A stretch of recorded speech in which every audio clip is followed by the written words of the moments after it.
I'll tell you personally, the people that you see, like Irv, Ja, the people that are involved in the business aspect, it's like these don't got no hood in them. How do you get in all at one time? In the music industry, there's one crucial piece of advice: don't get on 50 Cent's bad side. Many people have learned this the hard way, including Irv Gotti. Gotti once dramatically said, "I swear on my dead father, J.A. would have been dead." Chris Gotti, all of them, they would have been dead. This all started when 50 Cent was just beginning his career, while Irv Gotti was already a big-name CEO with Ja Rule as his star artist. But 50 Cent didn't care about their status, he went straight for their throats. Their beef turned into one of the most brutal feuds in hip-hop history.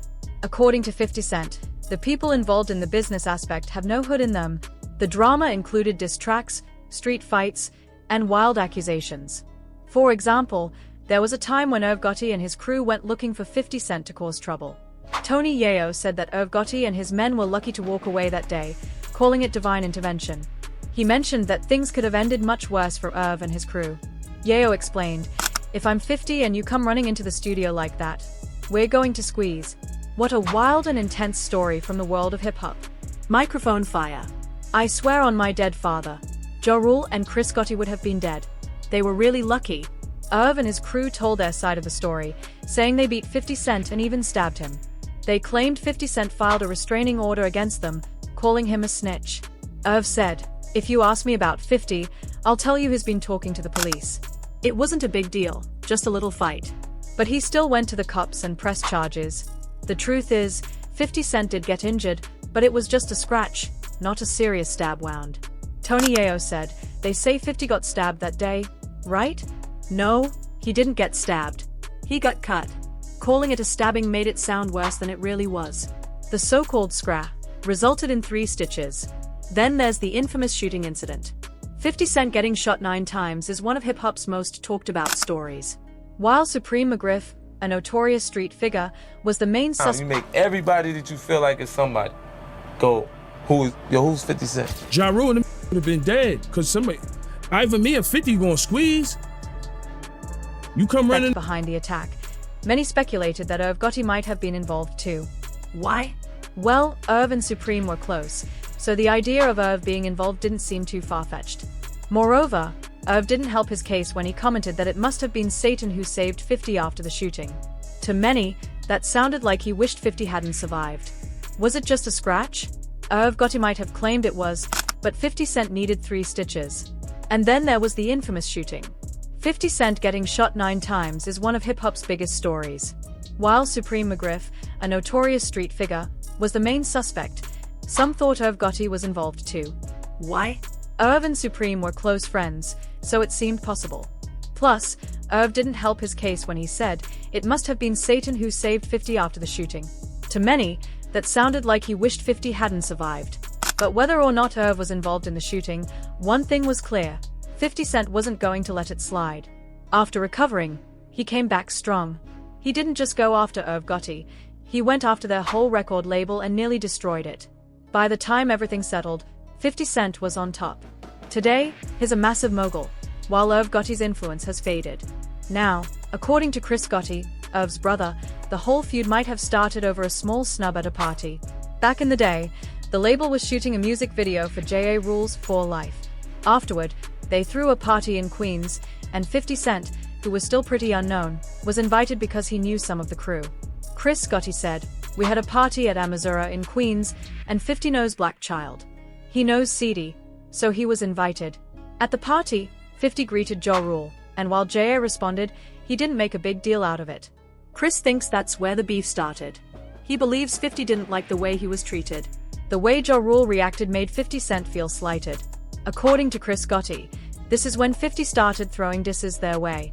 Chris said, 50 came in the back, said "what's up" again, and I guess he didn't get enough conversation from Ja Rule. J.A. just said "what's up" and kept moving. I think 50 wanted to talk more, but J.A. didn't. 50 probably felt annoyed, and soon after, he started releasing underground tracks. But that's just one version of events, and honestly, not many people believe it. Both Ja Rule and 50 Cent have shared different stories. According to 50 Cent, the feud started after his friend Troy robbed Ja Rule. Later, when Ja Rule and 50 Cent bumped into each other at a club, 50 tried to clear the air. But Ja Rule assumed 50 had something to do with the robbery. 50 said, "A friend of mine robbed Ja Rule. I'm in a club, and I see JA. I'm like, hey, what's ups?" He sees me with the guy who robbed him and feels like, I shouldn't talk to this dude because I know. The kid who robbed Ja Rule was someone 50 Cent grew up with, but that misunderstanding sparked a major feud.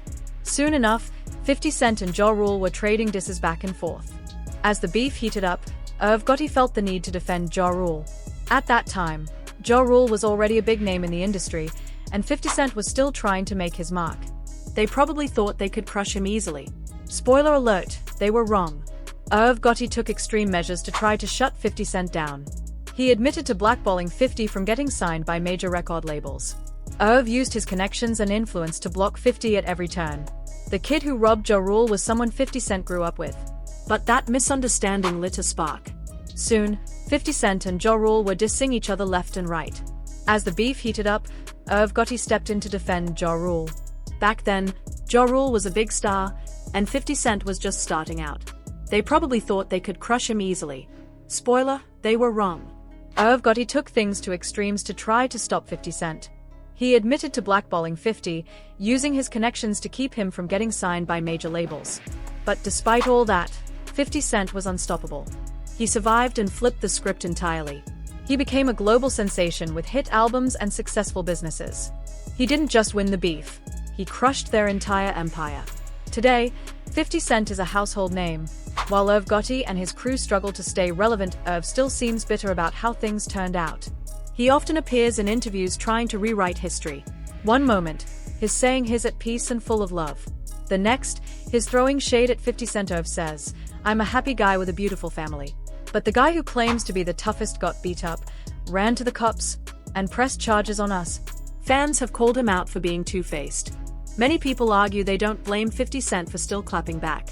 After all, if someone spent years sabotaging you and even tried to end your life, would you just let it go?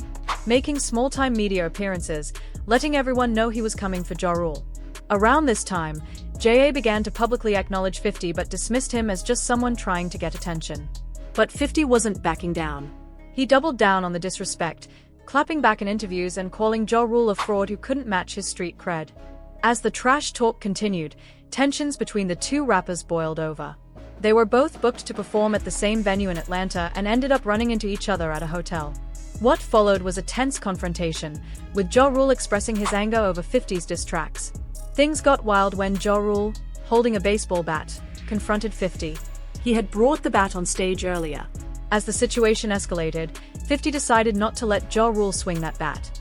Before JA could make a move, 50 sucker punched him right in the face. A scuffle broke out between their crews, causing everyone to scatter.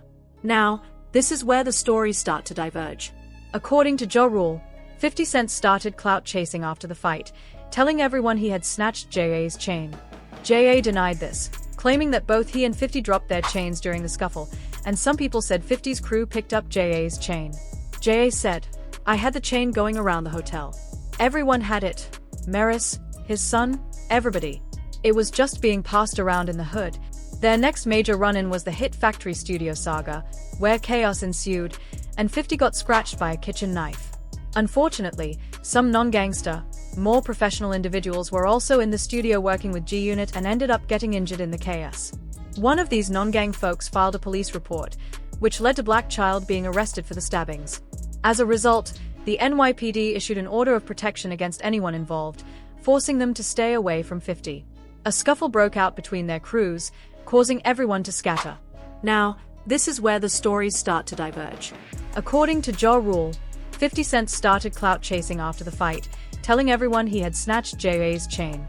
JA denied this, claiming that both he and 50 dropped their chains during the scuffle, and some people said 50's crew picked up JA's chain. JA said, "I had the chain going around the hotel. Everyone had it. Maris, his son, everybody. It was just being passed around in the hood." Their next major run-in was the hit Factory Studio saga, where chaos ensued, and 50 got scratched by a kitchen knife.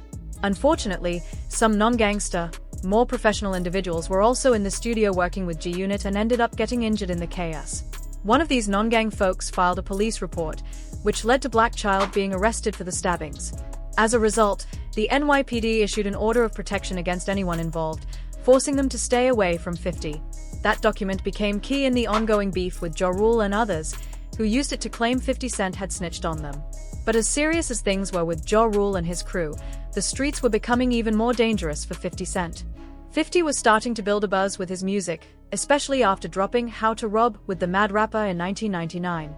In this track, 50 jokingly named big rappers, saying he was going to rob them. Dissing the entire rap game didn't sit well with everyone, but it did earn 50 some clout. Behind the scenes, some people in the industry were upset. By 2000, 50 had a taste for gaining clout by exposing people's secrets. After How to Rob, he dropped another track, naming a bunch of gangsters he knew, including Kenneth Supreme McGriff, who had helped Ja Rule get his chain back. In early 2000, 50's song Ghetto Quran started making the rounds, and that's when things really began to turn against him. Things escalated to a whole new level when someone from Supreme's crew was allegedly sent to handle 50 Cent once and for all. On May 24, 2000, 50 Cent was shot 9 times outside his grandmother's house but miraculously survived. Things were looking bleak for 50 Cent. He was seriously injured, out of commission, and completely blacklisted from the rap game. Picture this: 50 is laid up in a hospital bed, barely hanging on, stewing in rage, and getting hungrier for revenge by the day. He was stuck on the sidelines, unable to make moves, while Ja Rule and Irv Gotti, his biggest enemies, were out there living their best lives. With 50 Cent out of the picture, Ja Rule was on fire. He was on a chart-topping run, racking up Grammy nominations and dominating the airwaves. By 2002, Ja Rule was everywhere, and 50 Cent was nowhere to be found.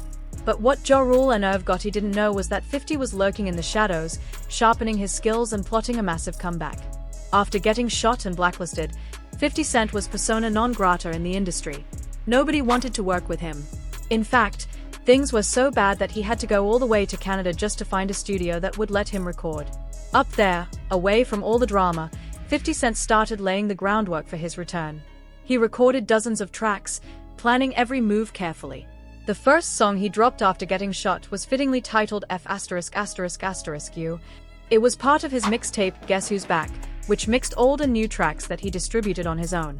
On that tape, 50 didn't hold back. He directly addressed the shooting, even speculating by name who might have been behind it. As far as Ja Rule, Irv Gotti, and Supreme were concerned, 50 Cent was done. But little did they know, he was just getting started. They thought they'd buried 50 Cent, and in their minds, he was no longer a threat. So when 50's comeback mixtape didn't make a huge splash right away, Ja Rule wasn't worried. But what Ja Rule didn't see coming was that someone else in the industry would stumble across 50's tape and change everything.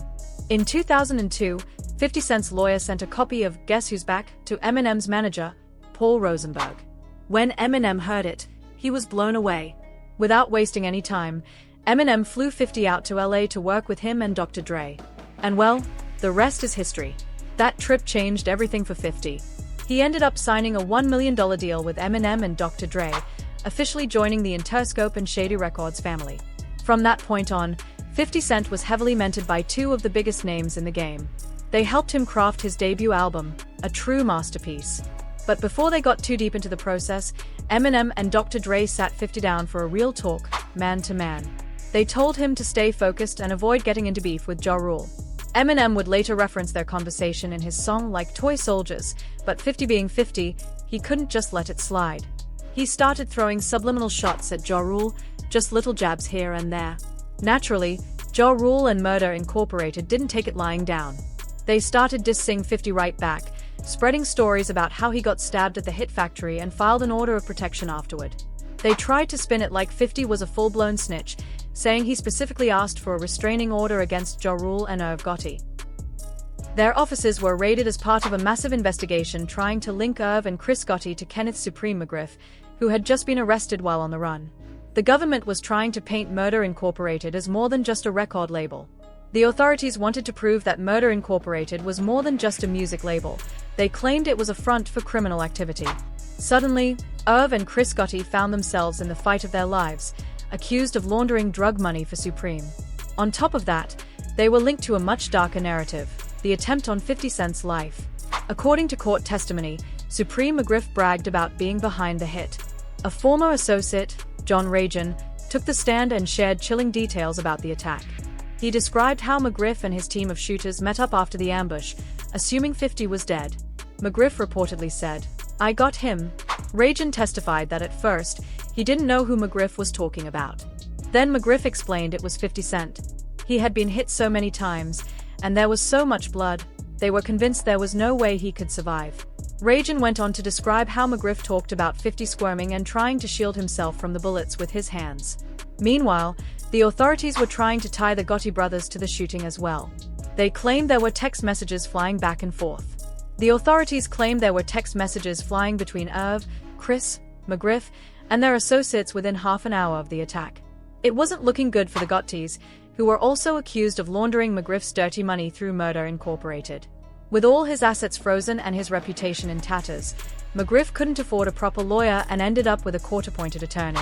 In 2007, he was sentenced to life in prison. Irv and Chris Gotti managed to avoid prison time, but their label was never the same. The federal investigation, coupled with 50 Cent's meteoric rise, effectively brought Murder Incorporated to its knees. 50 Cent definitely got the last laugh in this beef. But honestly, when doesn't he?